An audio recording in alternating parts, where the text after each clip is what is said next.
தளபதி விஜய், சங்கீதா. தமிழ் சினிமாவோட உச்ச நட்சத்திரமான விஜய் மற்றும் மனைவி சங்கீதா 27 ஆண்டு கால திருமண வாழ்க்கைக்கு பிறகு பிரிய போறதா வெளியான செய்தி 2026 தொடக்கத்துல தமிழகத்தையே உலுக்கி இருந்தது.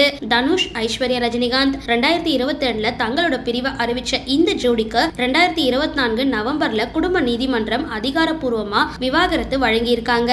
A.R. ரஹ்மான், சாய்ரா பானு. ஆஸ்கர் நாயகன் A.R. ரஹ்மான் மற்றும் அவங்களோட மனைவி சாய்ரா பானு 29 ஆண்டு கால வாழ்க்கைக்கு அப்புறம் பிரிஞ்சிருக்காங்க. இவங்களோட பிரிவு ரசிகர்களுக்கு மிகப்பெரிய ஏமாற்றத்தை அமைச்சிருந்தது. ஜெயம் ரவி, ஆர்த்தி 2024 செப்டம்பர்ல தன்னோட விவாகரத்து முடிவை ஜெயம் ரவி அறிவிச்சிருந்தாரு. ஆனா இது தனக்கு தெரியாம எடுக்கப்பட்ட முடிவு அப்படின்னு ஆர்த்தி சொல்லி இருந்தது பெரும் சர்ச்சையை ஏற்படுத்தி இருந்தது. ஜிவி பிரகாஷ், சைந்தவி 12 ஆண்டுகள் காதலிச்சு மனம் முடிச்ச இந்த ஜோடி 2024 பிரிஞ்சிருந்தாங்க. சமந்தா, நாகச்சைத்தன்யா. தென்னிந்தியாவையே அழ வச்ச இவங்களோட விவாகரத்துக்கு அப்புறம் நாகச்சைத்தன்யா திருமணம் செஞ்சுக்கிட்டாரு.